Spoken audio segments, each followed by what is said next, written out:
Item ಯಾವುದೇ ಇರಲಿ try ಮಾಡಿ ಆಚಿ ಚಿಕನ್ ಮಸಾಲಾ. ಮಂಡ್ಯದಲ್ಲಿ ಶಾಲಾ ವಾಹನಕ್ಕೆ ಖಾಸಗಿ ಬಸ್ ಗುದ್ದಿದೆ. ಇದರ ಪರಿಣಾಮ 11ಕ್ಕೂ ಹೆಚ್ಚು ಮಕ್ಕಳಿಗೆ ಗಾಯವಾಗಿದೆ. ಇಬ್ಬರ ಸ್ಥಿತಿ ಬಹಳ ಗಂಭೀರವಾಗಿದೆ. ಮದ್ದೂರಿನ ಅಡಿಗಾಸ್ ಬಳಿ ತಿರುವಿನಲ್ಲಿ ನಡೆದಿರುವಂತಹ ಘಟನೆ ಇದು. ಸೋಮನಹಳ್ಳಿಯಿಂದ ಹೆಮ್ಮನಹಳ್ಳಿಗೆ ಹೋಗ್ತಾ ಇದ್ದಂತ ವಾಹನ ಅಪಘಾತದ ರಭಸಕ್ಕೆ ಶಾಲಾ ವಾಹನ ಸಂಪೂರ್ಣವಾಗಿ ನಜ್ಜುಗುಜ್ಜಾಗಿದೆ.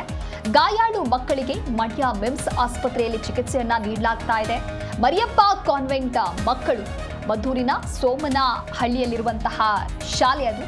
ಸೋಮನಹಳ್ಳಿಯಿಂದ ಹೆಮ್ಮನಹಳ್ಳಿಗೆ ಹೋಗ್ತಾ ಇದ್ದಂತ ಶಾಲಾ ವಾಹನ. ಶಾಲೆಯಿಂದ ಮಕ್ಕಳು ಮನೆಗೆ ತೆರಳುತ್ತಾ ಇದ್ದಂಥ ಸಂದರ್ಭದಲ್ಲಿ ಖಾಸಗಿ ಬಸ್ ಹೋಗಿ ಶಾಲಾ ವಾಹನಕ್ಕೆ ಗುದ್ದಿದೆ. 15ಕ್ಕೂ ಹೆಚ್ಚು ಮಕ್ಕಳಿದ್ರು ಆ ಶಾಲಾ ವಾಹನದಲ್ಲಿ. ಮದ್ದೂರಿನ ಅಡಿಗಾಸ್ ಬಳಿ ತಿರುವಿನಲ್ಲಿ ಆಗಿರುವಂತಹ ಘಟನೆ ಇದು. ಒಂದು ಕಡೆ ದೃಶ್ಯದಲ್ಲಿ ನೀವು ಕೂಡ ಗಮನಿಸ್ತಾ ಇರಬಹುದು, ಸಾಕಷ್ಟು ಜನ ಸೇರಿದ್ದಾರೆ. ಅಂದರೆ ಶಾಲಾ ವಾಹನ ಶಾಲೆಯಿಂದ ಮಕ್ಕಳನ್ನು ಕರೆದುಕೊಂಡು ಮನೆಗೆ ಬಿಡುವಂಥ ಸಂದರ್ಭದಲ್ಲಿ ಈ ರೀತಿಯಾದಂತಹ ಒಂದು ಘಟನೆ ಸಂಭವಿಸಿದೆ. ಅಪಘಾತದ ರಭಸಕ್ಕೆ ಶಾಲಾ ಬಸ್ ನಜ್ಜುಗುಜ್ಜಾಗಿದೆ. ಆಸ್ಪತ್ರೆಯ ದೃಶ್ಯವನ್ನ ನೀವು ಕೂಡ ಗಮನಿಸ್ತಾ ಇರಬಹುದು. ಮಕ್ಕಳ ಪೋಷಕರು ಕೂಡ ಹೆಚ್ಚಿನ ಸಂಖ್ಯೆಯಲ್ಲಿ ಅಲ್ಲಿ ಸೇರಿದ್ದಾರೆ. ಗಾಯಾಳು ಮಕ್ಕಳಿಗೆ ಮಂಡ್ಯ ಮಿಮ್ಸ್ ಆಸ್ಪತ್ರೆಯಲ್ಲಿ ಚಿಕಿತ್ಸೆಯನ್ನ ನೀಡಲಾಗ್ತಾ ಇದೆ.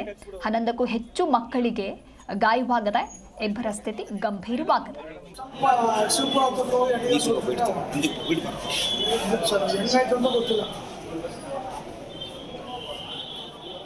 ಜಾಸ್ತಿ ಜನಕ್ಕೆ ಏಟಾಗಿದೆ. ಸ್ಕೂಲ್ ಬಸ್ಸಾ ಏನು? ಬಸ್ಸು ಸಾಧಾರಣ ಬಸ್ಸು, ಸ್ಕೂಲ್ ಬಸ್ಸು ಮತ್ತು ಕಾರು. ನಮ್ಗೆ ಗೊತ್ತಾಗಿಲ್ಲ, ಕೆಳಗಡೆ ಬಂದಾಗಲೇ ನಮ್ಗೆ ಯಾರೇಗೂ ತಗೊಂಡೋಗೋಣ ಮಂಡ್ಯಕ್ಕೆ.